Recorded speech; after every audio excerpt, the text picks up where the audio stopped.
Now, as much as I love locking up the wheels for cool Instagram clips, it's not exactly conducive to going fast on a racetrack. In the same way it's important to optimize acceleration and cornering performance, braking is also a very key factor in optimizing your lap times and performance when you're racing. And thanks to this guy, we're taking our brake system to the next level. All right, so the secret's finally out. I've been alluding to in our other videos that we're adding another big performance system to the car. It had something to do with the wheel speed sensors and all the other changes we're making. And, well, it's an ABS system. Now, this is something we've been wanting to do to the car for a while, and it's not so much a huge performance increase as it is reliably allowing us to get to the limit of the braking system consistently. We're not magically getting more braking power out of adding the system to the car, but having that safety net that will prevent us from locking up wheels allows us to get to that maximum threshold of braking performance consistently without having to worry about partially pushing the pedal or threshold braking back off if we lock something up. And that's something we dealt with a lot in the car. You know, in a straight line, the car felt really good, but when you started to try to trail brake or you started hitting weird corner profiles, then we would start locking and, you know, having things like that. And if I haven't already put in a couple clips of the lockups in the intro, I'll put some in now.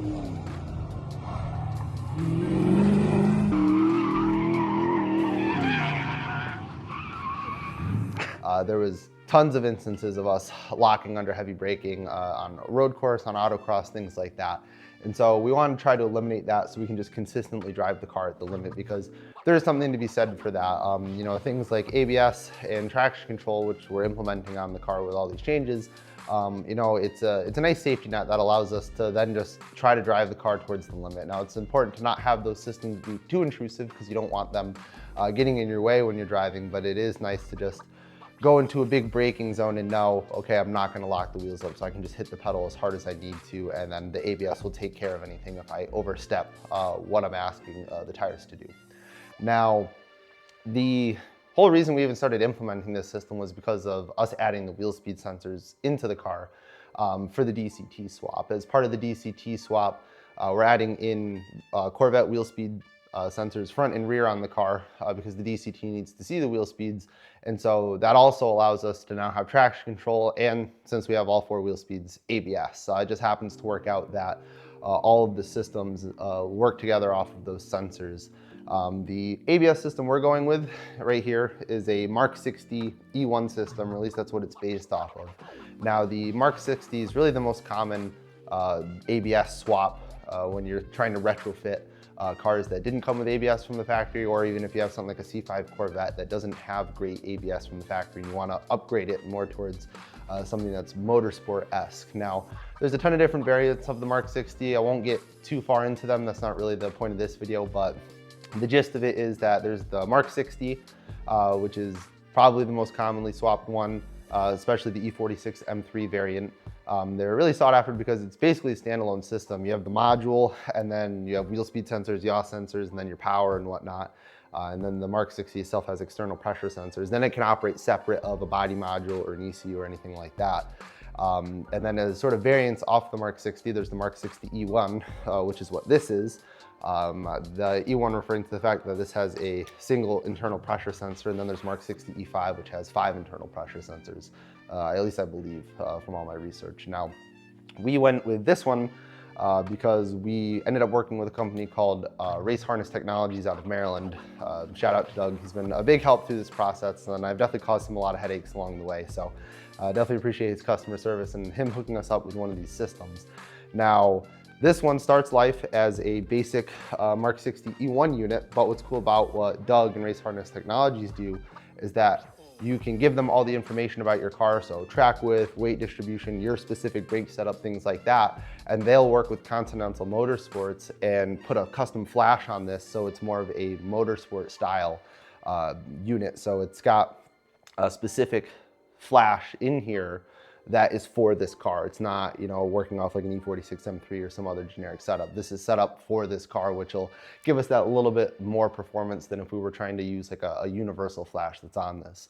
Now, as far as the actual setup of this goes, it's not too crazy compared to the other things we've done on the car. Obviously, there's still work involved, but the gist of the system, as far as the installation goes, is obviously you need to wire it in, which we'll cover as we're going through the car. and making all the other wiring changes that we're doing along with the PDM ECU, the stuff you guys saw in the last video. So you need to do that and tie it in with the wheel speed sensors. A point of note, even though we'll talk about it when we're installing it, is that it's important that the wheel speed sensors go directly to this. And then this has wheel speed outputs that it can send to something like an ECU. But beyond that, obviously we need to plumb this in. This has 4 individual line outputs going to it. So we will need to redo the car. Obviously the car has 2 front separate brake lines, which is fine for working with this, but the problem is the rears. Most muscle cars have a single line to the rear, and then it splits at the rear frame rail, and then at the top of the diff, and then it goes to the wheels. Well, this has 4 outputs, so we need to run 2 separate lines to the rear. So ultimately we're gonna have to redo that, and also do a new pedal assembly, which I'll talk about later in this video, that's ABS compatible. So we're really excited about this. We got this unit from Doug, and we also have one of his harnesses that we bought. So he actually makes pre-terminated and pre-made harnesses. You give him the lengths that you need and he'll work with you. So we had him make one that we've been laying in the car, and that has like the wheel speed sensor leads on it, all the power that's needed for this, the brake light switch, things like that. So that way it's more of a plug and play install versus trying to run our own wiring harness. So I'm going to grab some of the other components that we're using for this swap, and I'll check in with you guys then so I can kind of give you a big picture of what we're doing and how we're going to integrate this in the car.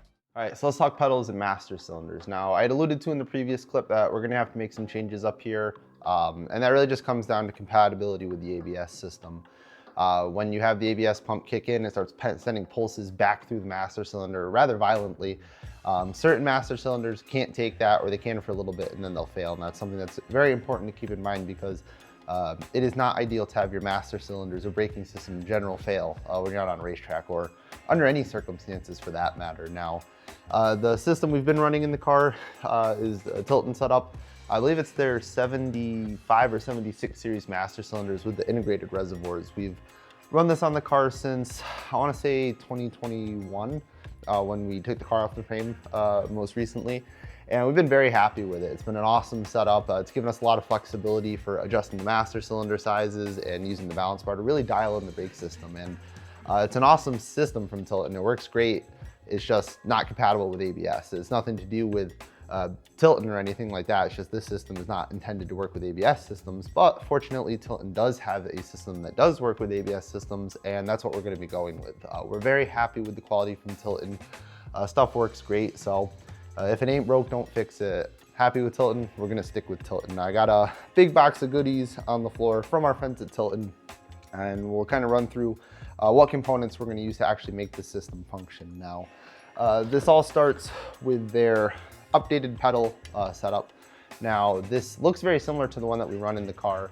I'll put the part number up on the screen, but this is one of their ABS specific pedal assemblies. Now, you can see that the front actually looks very similar. It's going to sit in the same cutout that we have. It's the same pattern and everything. We can actually take the clutch pedal out because we don't need that anymore. But what makes this ABS compatible, makes this a little different, is going to be this front assembly piece here, where it is going to sandwich against the firewall, and you can see that it has this stud mount on the front of it, and that's to accommodate their ABS style master cylinders. Now, we have one of their ABS style here. We're running the same bore size that we've been running, which I believe is 5/8 and 3/4. And so again, we're happy with the braking system distribution, so we don't want to change it. We're trying to just add on to the braking system because we've been happy with it, so we want to refine it. We don't want to fundamentally change everything. So matching the sizes there, and you can see that this is different from the ones we're running in that the ones we're running have a flange, and that's what actually holds them, is that the mounting studs for the pedals actually grab them. These mount differently. You can see these don't have that. So the way that these actually mount is they slide onto these studs here and then are held on this end by the stud in the actual pedal assembly, and then they ride the stud over here. So that's what kind of holds them in place and mounts them. So they're kind of floating on those two things. So that's the first big change we need to make. Another thing that you can notice that goes hand in hand with these is that they don't have a provision for an integrated reservoir like we've been running. And so that kind of leads into our next change that we're gonna have to make, which is going to an external reservoir, which is actually funny. We've kind of come full circle on this because when I originally did the Tilton pedals back in 2021. I had planned to use one of these, but the problem was I had ordered a tall version and I had sat on it for months, and then I realized that it was not gonna fit here. So what I needed to do was go with a short one, which is what this is. But I was out of the return window, and so I just was like, no, it's simpler and cheaper just to do the integrated one, so we'll do that. So in the end, we've come full circle and are actually gonna be using what I had originally anticipated, except this is the correct version. So obviously we'll cover it as we're doing the install and document everything, but the plan is to basically have it sit up here in place of where the master cylinder reservoirs sit now. Obviously we'll have to be cognizant of things like that flange, make sure we can actually get to it and service it and whatnot. Now the actual module itself is gonna probably sit in this area. Obviously we'll film that as we're actually mocking it up. We're at the point with the wiring where we're not too far away from wrapping things up and starting to put power to it. And so once some of the odds and ends on the wiring are together, we'll rip the pedals out. We'll obviously take these two studs out of the new pedal assembly because we don't need them because we're not using a clutch master cylinder. And so we're gonna try and put the ABS module over here. But again, once we're actually to that point, we'll film that and cover that. Another little thing for this pedal assembly, let me see if I can find the little bag, is these guys, which are the swivel mount adapters. They're still in their plastic wrapper, so it might be a little hard to actually see them, but these master cylinders, you need to use flexible lines in and out of them.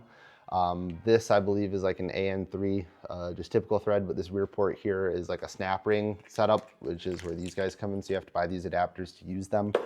So just something to keep in mind. We'll get into the specifics of plumbing when we're actually to that point and installing it, but if you're considering doing this swap, that's what these videos are for, is to try and give you some insight as to, hey, I'm curious about this. What does it take to get into it? And then, what does that install actually look like? So just trying to help you guys out to give you a full picture, because, that catches some people out. You consider that you should buy pedals and master cylinders, but maybe don't have to consider, or maybe you don't think of at the time, all the little plumbing changes that are going to come along with doing it. And that stuff adds up quick. Now, the last part from Tilton that we're going to be incorporating is one of their remote cable brake bias adjusters.